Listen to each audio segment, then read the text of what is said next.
ಸೋರೆಕಾಯಿ ಪಲ್ಯ ಮಾಡುವ ವಿಧಾನ: ಸೋರೆಕಾಯಿ, ಈರುಳ್ಳಿ, ಟೊಮೆಟೊ, ಕರಿಬೇವಿನ ಸೊಪ್ಪು, ಕೊತ್ತಂಬರಿ, ರುಬ್ಬಿರೋವಂಥ ಮಸಾಲೆ, ಶುಂಠಿ ಬೆಳ್ಳುಳ್ಳಿ ಪೇಸ್ಟು, ಎಣ್ಣೆ. ಈಗ ಮೊದಲಿಗೆ ಎಣ್ಣೆ ಹಾಕ್ಕೊಳ್ತಾ ಇದ್ದೀನಿ.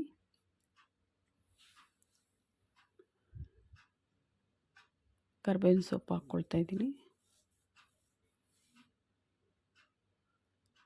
ಸೋರೆಕಾಯಿ,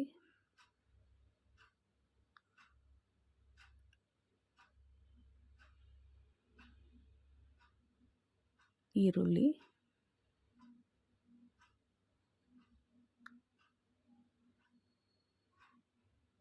ಕೊತ್ತಂಬರಿ ಸೊಪ್ಪು,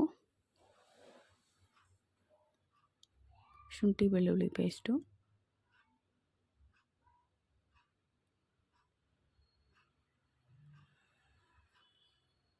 ಅರಿಶಿಣ,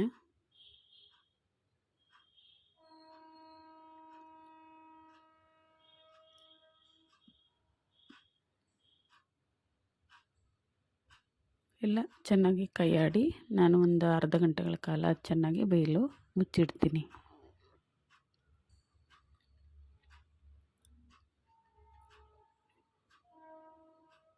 ಅದು ಚೆನ್ನಾಗಿ ನೀರು ಬಿಡಬೇಕು.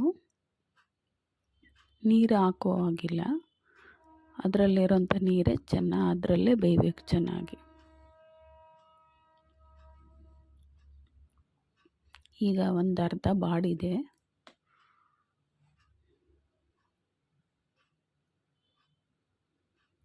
ಇವಾಗ ನಾನು ರುಬ್ಬಿ ಇಟ್ಟಿರೋಂಥ ಮಸಾಲೆನ ಹಾಕ್ತಾಯಿದ್ದೀನಿ. ಅದಕ್ಕೂ ಜಾಸ್ತಿ ಏನು ಮಸಾಲೆ ಇಲ್ಲ. ಅಚ್ಚ ಖಾರದ ಪುಡಿ ಮತ್ತು ಧನಿಯಾ, ಬೆಳ್ಳುಳ್ಳಿ, ಶುಂಠಿ ಹಾಕ್ಕೊಂಡಿದ್ದೆ.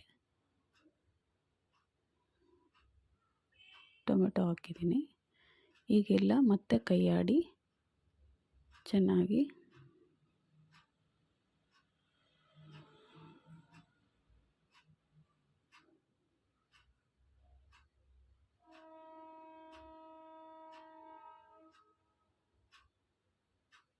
ಈಗ ಮುಚ್ಚಿಡ್ತಾ ಇದ್ದೀನಿ ನೋಡಿ.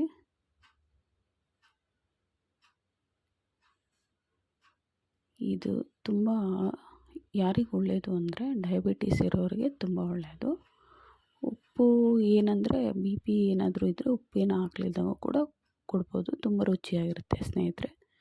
ನೀವು ಕೂಡ ನಿಮ್ಮ ಮನೆಯಲ್ಲಿ ಮಾಡಿ. ನಾನು ಮತ್ತೆ ಮುಂದಿನ ವಿಡಿಯೋದಲ್ಲಿ ಭೇಟಿಯಾಗ್ತೀನಿ. ನಮಸ್ಕಾರ.